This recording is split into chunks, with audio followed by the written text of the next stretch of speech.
আজকে চলে এলাম আবারও একটি লোভনীয় রেসিপি নিয়ে। আর এটা হলো গরু মাংস দিয়ে ভুনা খিচুড়ি। এই গরু মাংস দিয়ে ভুনা খিচুড়ি খেতে কার না ভালো লাগে, আরও যদি বৃষ্টির দিনে হয় তাহলে তো পুরো জমেই যায়।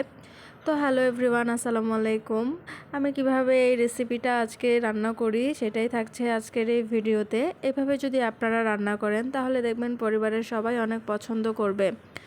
তো এখানে খিচুড়ি রান্না করার জন্য আমি আগেই পেঁয়াজ রসুন কেটে রেখেছিলাম। এরপর আদা রসুনগুলো ভালোভাবে শিলপাটায় বেটে নেব। বেটে নেওয়ার পরে এখন আমি এখানে চাল আর ডাল মেপে নিব। আজকে আমি 1.5 গ্লাস চালের খিচুড়ি রান্না করব। এগুলো ছিল পোলাওয়ের চাল, চিকন চাল। আর 1.5 গ্লাস চালের জন্য 1/2 গ্লাস ডাল দিয়ে দিব। আজকে শুধু মসুর ডালটা দিয়েই করব। এরপর চাল আর ডালগুলো ভালোভাবে ধুয়ে নিব। নেওয়ার পরে রাইস কুকারে সয়াবিন তেল দিয়ে দিব। আজকে আমি খিচুড়িটা রাইস কুকারেই করব। এরপর তেলটা গরম হয়ে আসলে এখানে 2-3টা তেজপাতা দিয়ে দিব। এরপর পেঁয়াজ কুচি দিয়ে দিব। দেওয়ার পরে পেঁয়াজগুলো ভালোভাবে ভেজে নিব। যখন পেঁয়াজগুলো একদম লাল লাল হয়ে ভেজে আসবে তখন কিন্তু আমি আগে থেকে ধুয়ে রাখা চাল ও ডালগুলো দিয়ে দিব। আর হ্যাঁ, চাল ডালগুলোতে কিন্তু ভালোভাবে পানি ছড়িয়ে নিতে হবে। এই তো চাল আর ডালগুলো দেওয়ার পরে এগুলোকে আমি ভালোভাবে এখন ভেজে নিব। 5-6 মিনিট একদম ভালোভাবে ভেজে নিব। যখন দেখবেন যে চালগুলো ঝরঝরে হয়ে আসছে তখন বুঝে নেবেন ভাজা হয়ে গেছে।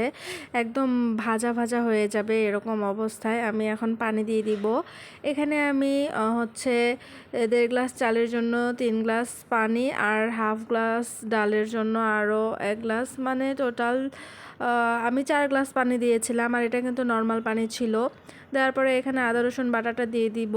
তারপর কয়েকটা কাঁচামরিচ ফালি করে দিয়ে দিব। এরপর পরিমাণ মতো লবণ দিব। তারপর 1.5 চামচ হলুদ গুঁড়া আর 1 চামচ লাল মরিচের গুঁড়া, এরপর 1 চামচ গরম মশলার গুঁড়া আর 1 চামচ জিরে গুঁড়ো দিয়ে দিব। দেওয়ার পরে ভালোভাবে সবগুলো মিক্সড করে নেড়ে চেড়ে এভাবে ঢাকনা দিয়ে ঢেকে রাইস কুকারে বসিয়ে দিব। দেওয়ার পর কিছুক্ষণ পরে এই তো ঢাকনা তুলে একটু নেড়ে চেড়ে দিব। আর এখন তো মাংস দেওয়ার পালা।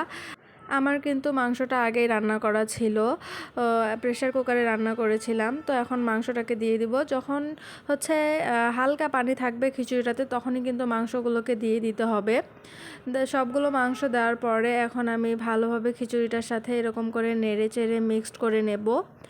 যখন খুব ভালোভাবে মিক্সড হয়ে আসবে তখন আমি ঢাকনা দিয়ে ঢেকে দমে রেখে দিব। এই তো মিক্সড হয়ে আসার পরে ঢাকনা দিয়ে ঢেকে দিয়েছিলাম। এরপর আবারও কিছুক্ষণ পরে ঢাকনাটা তুলে আমি এখানে সামান্য পরিমাণে উপর দিয়ে একটু সরিষার তেল দিয়ে দিব। এতে করে ফ্লেভারটা কিন্তু অনেক ভালো আসে। দেওয়ার পরে এই তো নেড়ে চেড়ে দিব আবারও। আমার কিন্তু খিচুড়িটা প্রায় হয়ে গিয়েছে। এখন আমি ঢাকনা দিয়ে ঢেকে দিব। দেওয়ার পরে 5-6 মিনিট একটু রেস্টে রেখে দিব। এতে করে কিন্তু খিচুড়িটা আরও ঝরঝরে হবে। আর এটা কিন্তু অনেক সুন্দর সিদ্ধ হয়েছিল। তো রেসিপিটা সবার কেমন লাগছে অবশ্যই কমেন্ট করে জানাবেন। সবাই ভালো থাকবেন, সুস্থ থাকবেন। আল্লাহ হাফেজ।